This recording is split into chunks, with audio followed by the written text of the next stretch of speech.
Hi everyone, नमस्ते। आज की वीडियो का टॉपिक है मेरा ऑनलाइन पीडब्ल्यू एक्सपीरियंस। तो नीट 2026 की प्रिपरेशन करते टाइम जो भी मैंने यकीन 2.0 से प्रिपेयर किया, तो इस वीडियो में मैं उसका ऑनेस्ट एक्सपीरियंस शेयर करने वाली हूँ। आज की वीडियो में हम तो सबसे पहले आज की वीडियो में हम कौन से टॉपिक्स कवर करने वाले हैं।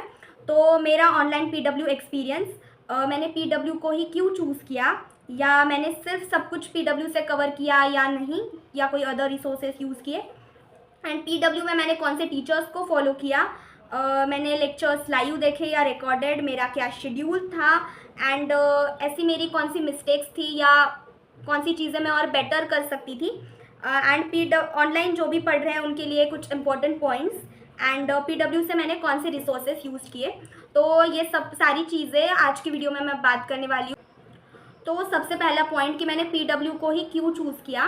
तो ऑलरेडी मैंने 11th एंड 12th ऑफलाइन पढ़ रखा था, एंड ऑफलाइन पढ़ते टाइम सुबह 6 बजे से दोपहर को 2 बजे तक क्लासेस, एंड उसके बाद बहुत ज़्यादा एग्जॉस्ट फील होता था, एंड टाइम मैनेजमेंट में बहुत इशू आता था।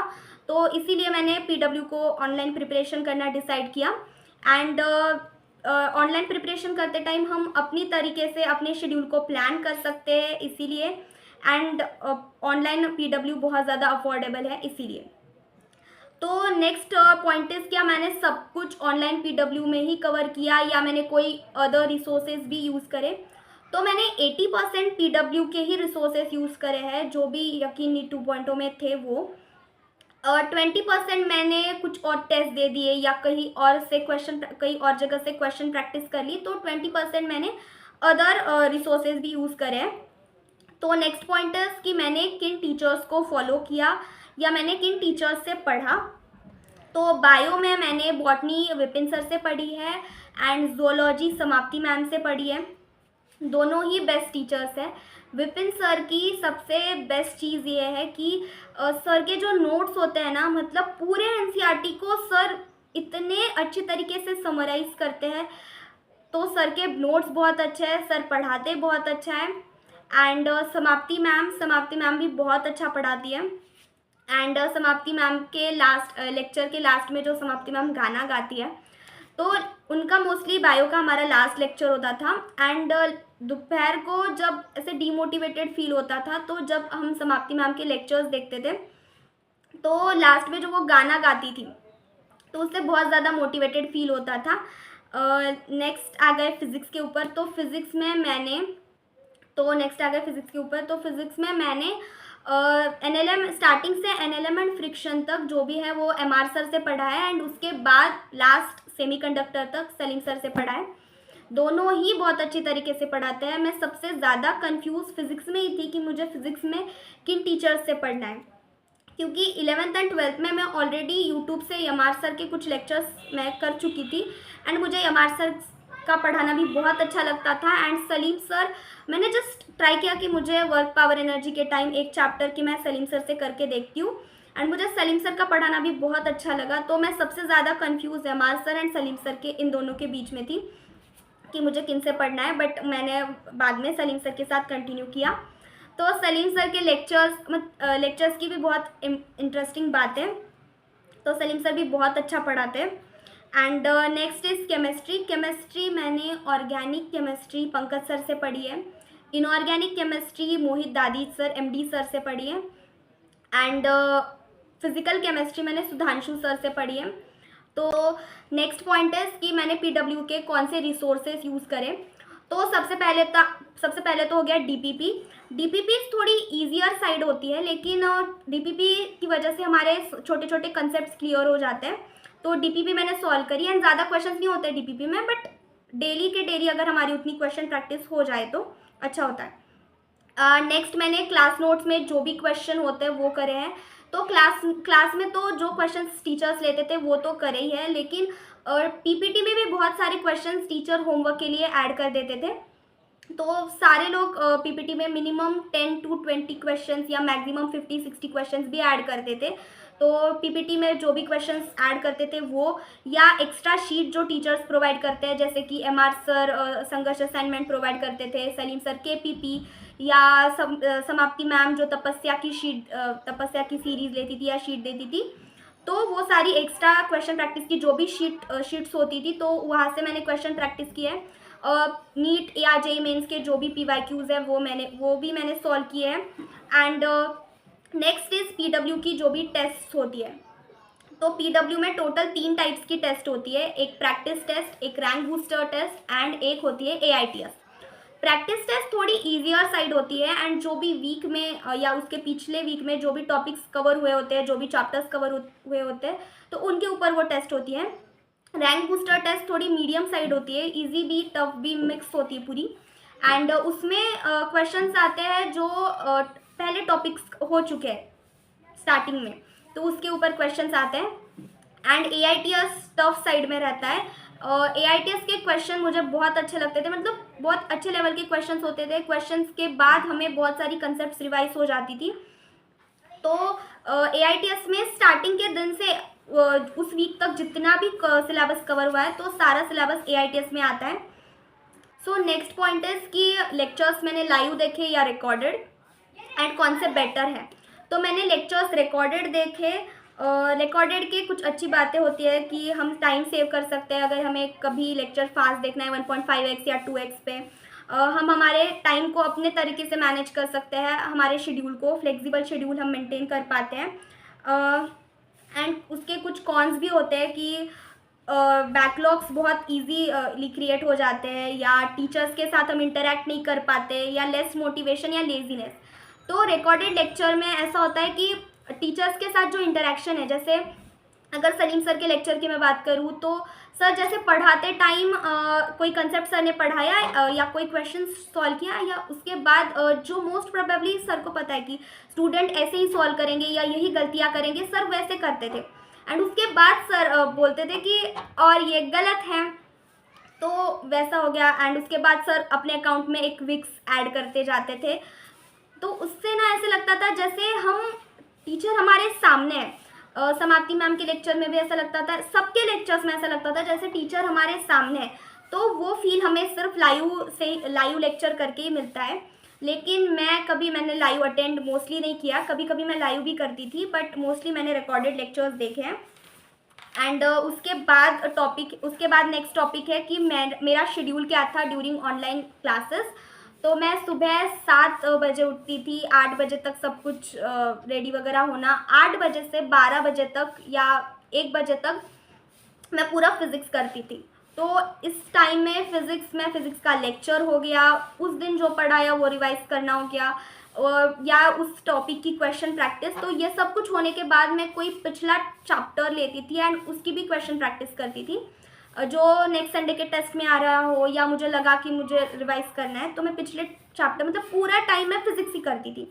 मुझे ऐसे थोड़ा टाइम फिज़िक्स केमिस्ट्री ऐसा करने के अलावा मैं पूरा टाइम फिज़िक्स करती थी।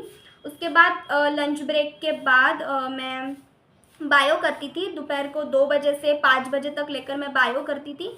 तो ये टाइम मेरा थोड़ा सा रिलैक्सिंग टाइम होता था। बायो भी मैं बस लेट के मैं NCERT पढ़ रही हूँ या लेक्चर्स देख रही हूँ बायो के। तो उसके बाद 5 बजे से 6 बजे के बीच में मैं ब्रेक लेती थी शाम को। एंड शाम 6 बजे से रात को 11-12 बजे तक मैं केमिस्ट्री पढ़ती थी, बीच में खाने का ब्रेक लेती थी ऑफकोर्स। तो केमिस्ट्री पढ़ती थी। केमिस्ट्री में भी उस दिन का लेक्चर, उस दिन के लिए जो भी क्वेश्चन प्रैक्टिस टीचर्स ने दी है वो। एंड उसके बाद मैं कुछ अपने बुकलेट्स से क्वेश्चन प्रैक्टिस करती थी, फिर वो केमिस्ट्री की, फिज़िक्स की जो भी मुझे क्वेश्चन प्रैक्टिस लगे वो मैं बुकलेट से क्वेश्चन प्रैक्टिस करती थी। तो बायो के लिए मैंने सारे लेक्चर्स नहीं देखे, बायो में मैंने कुछ सिलेक्टेड लेक्चर्स ही देखे, तो कुछ चैप्टर्स के लेक्चर्स मैंने नहीं देखे। फिज़िक्स केमिस्ट्री में मैंने सारे लेक्चर्स देखे हैं, कुछ बैकलॉग्स के अलावा। मेरी ऐसी कौन सी मिस्टेक्स थी या कौन सी चीज़ें मैं बेटर कर सकती थी। सो लेक्चर, सबसे पहला तो लेक्चर बार बार नहीं देखने चाहिए। हमें जो रिवीजन है वो नोट से या क्वेश्चन प्रैक्टिस के थ्रू करना चाहिए। लेक्चर बार बार वन शॉट लगा लिया एंड वन शॉट के थ्रू रिवीजन करना, वो हमारे माइंड पे उतना ज़्यादा इफेक्ट नहीं डालता जितना हम सेल्फ जो रिवीजन करते हैं वो डालता है। उसके बाद make short notes on time. तो क्या होता है कि बहुत ज़्यादा एक चैप्टर के बहुत ज़्यादा बड़े बड़े नोट्स बन जाते हैं कि नेक्स्ट टाइम हम सारे नोट्स को वापस से रिवाइज नहीं कर पाते, बहुत ज़्यादा टाइम जाता है या नहीं हो पाते वो सारे रिवाइज। तो इसीलिए time to time short notes हमें बना लेने चाहिए कि अरे मुझे ये क्वेश्चन इंपॉर्टेंट लग रहा है या मुझे ये कंसेप्ट इंपॉर्टेंट लग रहा है, ये फॉर्मूला शीट होगी, शॉर्ट नोट्स हो गया, वो हमें टाइम टू टाइम बना लेने चाहिए। वो टॉपिक ख़त्म होने तक हमारे उसके शॉर्ट नोट्स बन जाने चाहिए। And start question practice from day 1 कि अगर मेरा ये टॉपिक कवर हो जाएगा उसके बाद मैं इसकी क्वेश्चन प्रैक्टिस करूँगा, नहीं। अगर आपकी एक कंसेप्ट की एक टॉपिक भी आपका क्लियर हो गया ना तो उसकी हमें साथ साथ क्वेश्चन प्रैक्टिस कर लेनी चाहिए। And next point is mark question.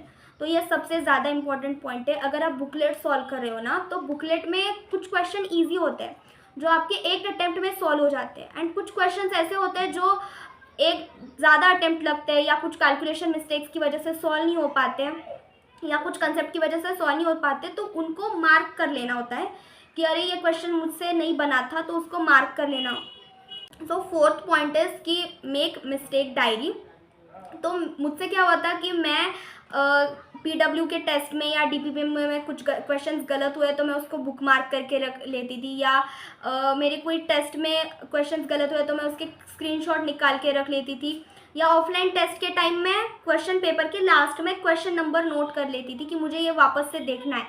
तो मेरे ना जो भी क्वेश्चंस थे जो मुझसे गलत हुए, तो वो क्वेश्चंस मेरे सब कुछ ऐसे स्कैटर्ड थे, कुछ स्क्रीनशॉट में हो गए, कुछ बुक मार्क में हो गए, या कुछ टेस्ट पेपर में हो गए। तो आपको ऐसा नहीं करना है। तो एक स्टार्टिंग से ही मिस्टेक डायरी होनी चाहिए, जो मैंने एंड तक नहीं बनाई, बहुत बड़ा रिग्रेट है। एंड उसके बाद नेक्स्ट पॉइंट कि ऑलरेडी आप अपना लास्ट मंथ में आप क्या पढ़ने वाले वो अभी से प्लान कर लो। इन द सेंस कि आपको अगर लास्ट मंथ में ऐसे हो जाता है कि इतना बड़ा सिलेबस है, मैं क्या पढ़ूँ, तो लास्ट मंथ के लिए जो चीज़ें आपकी बहुत ज़्यादा गलत होती है या आपको कुछ चीज़ें जो याद रखने में बहुत ज़्यादा प्रॉब्लम आता है, तो वो चीज़ें ऑलरेडी आप एक जगह पे लिख लो, या शॉर्ट नोट्स हो गए, तो सारी चीज़ें आप ऑलरेडी प्लान कर लो कि मुझे लास्ट मंथ में ये चीज़ें स्पेसिफिकली रिवाइज करनी है, क्योंकि मैं यह बार बार भूल जाता हूँ या बार बार मेरे इसके क्वेश्चन गलत हो जाते हैं। तो वो वो चीज़ें आप लास्ट मंथ के लिए प्लान कर लो कि आपको वो पढ़नी है। And specifically last tip is for dropper कि ड्रॉपर्स जो है ना, तो क्या होता है कि लेक्चर्स के दौरान टीचर्स कंसेप्ट समझाने में बहुत सारे क्वेश्चंस लेते हैं, बहुत सारे क्वेश्चन समझाते हैं, एक ही कंसेप्ट के बहुत सारे क्वेश्चंस लेते हैं। तो सारे क्वेश्चंस नोट्स में मत लिखना कि उससे ना बहुत बड़े बड़े नोट्स बन जाते हैं कि हम वापस से वो नोट्स रिवाइज नहीं कर पाते। तो सिर्फ एक कंसेप्ट का एक क्वेश्चन, तो लिमिटेड क्वेश्चन ही नोटबुक में लिखना। तो ये टिप हो गई। एंड नेक्स्ट पॉइंट इज़ कि इम्पॉर्टेंट चीज़ें जो अगर आप ऑनलाइन पढ़ रहे हो तो आपको ध्यान में रखनी चाहिए। तो ऑनलाइन अगर आप पढ़ रहे हो तो सबसे ज़्यादा आता है टाइम मैनेजमेंट में इशू। तो एक तो आपको प्लस पॉइंट मिल जाता है कि आप अपने शेड्यूल को अपनी तरीके से प्लान कर सकते हो ऑनलाइन पढ़ते टाइम, लेकिन ऑनलाइन में सबसे ज़्यादा अगर आप अच्छे से प्लान नहीं करते हो तो आपको ही प्रॉब्लम होती है कि आपको सब कुछ कवर करना इम्पॉसिबल सा लगता है। तो आपको अच्छी तरीके से अपने टाइम को मैनेज करना है। ऑनलाइन में डिसिप्लिन की बहुत कमी होती है कि अगर अरे आज मैं लेक्चर नहीं करता, इस लेक्चर को कल पे पोस्टपोन कर देना, फिर उसको कल पे पोस्टपोन कर देना, तो बहुत बड़ा बैकलॉग क्रिएट हो जाता है। तो खुद पे डिसिप्लिन बहुत इम्पॉर्टेंट है। And less motivation. तो क्लासेस ऑफलाइन की एक प्लस बात होती है कि क्लास में आप देखते अपने आजू बाजू का जो भी एटमॉस्फेयर है वो देखते हैं, सब सारे बच्चे पढ़ रहे होते हैं। तो ऑनलाइन में आप एक आइसोलेटेड इन्वायरमेंट में रहते हैं, तो आपको नज़र नहीं आता कि कितनी कंपटीशन है। तो lack of competition, lack of motivation. Then doubt solving offline में डाउट सेंटर्स रहते हैं, डाउट डिस्कशन सेशंस वगैरह रहते हैं, लेकिन ऑनलाइन में आप डाउट का होता है एक बहुत बड़ा प्रॉब्लम। लेकिन गूगल लेंस में आप स्कैन वगैरह करके ऑनलाइन में डाउट्स भी सॉल्व कर सकते हैं। एंड तो यही सारे पॉइंट्स हो गए जो मुझे इस वीडियो में बोलने थे। तो नेक्स्ट ईयर क्या होगा, एग्ज़ाम CBT मोड में होगा या ऑफलाइन होगा ये कोई कह सकता नहीं, ये कोई नहीं कह सकता। पेपर हार्ड आएगा या सिंपल आएगा, मीडियम आएगा, मॉडरेट होगा, ये किसी पे डिपेंड नहीं करता है। तो ये सब कुछ तो जो होगा वो देखा जाएगा टाइप से। आप बस अभी अपनी प्रिपरेशन को स्ट्रॉन्ग बनाने में फोकस करिए, अपना 100% दे दीजिए, दैट्स इट। बाकी पेपर जैसा आएगा वो तो टैकल हो ही जाएगा। बस प्रिपरेशन को अच्छे से स्ट्रॉन्ग बना लीजिए। तो that's it for the video. Thank you very much for, अगर आप लास्ट तक सुन रहे हैं तो, एंड थैंक यू।